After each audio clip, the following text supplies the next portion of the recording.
Assalamualaikum warahmatullahi wabarakatuh.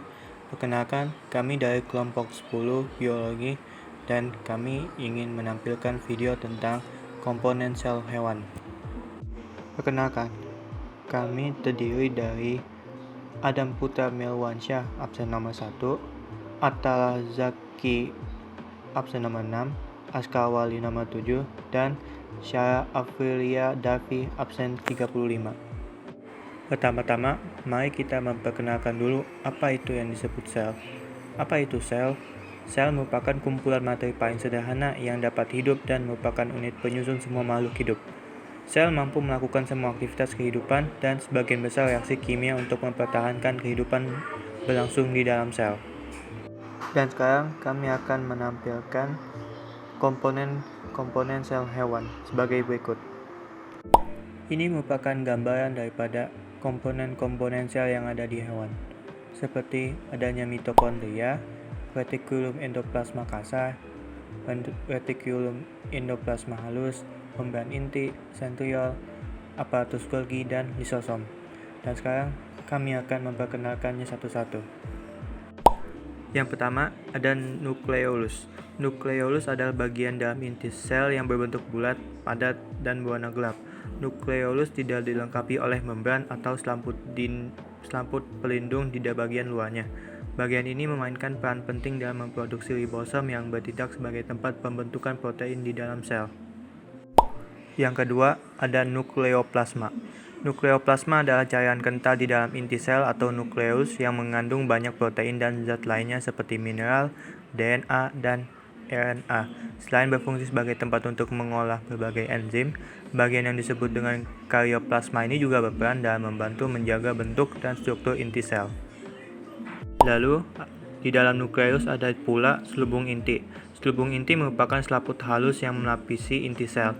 Bagian sel ini memiliki fungsi sebagai pelindung sekaligus pemisah dengan organel lainnya. Selubung inti sel memiliki celah kecil atau pori-pori yang menjadi tempat keluar masuknya molekul.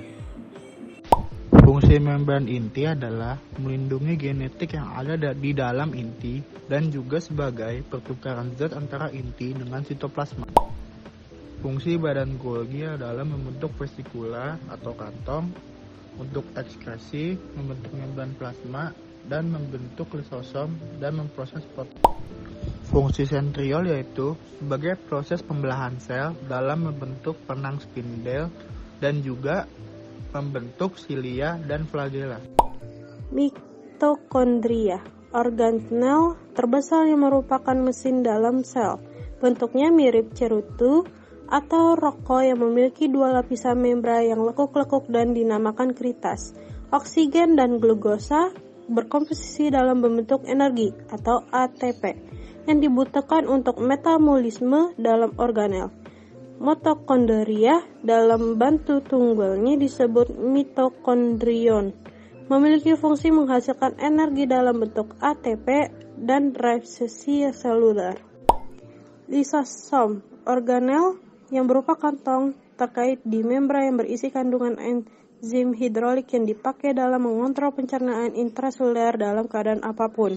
Dan berfungsi lisosom adalah pemasukan makrolekul dari luar menuju ke dalam sel dengan mekanisme endosis, mencerna materi dengan menggunakan fagositosis, mengontrol pencernaan intraseluler, dan penghancuran organ sel yang rusak atau autofagi.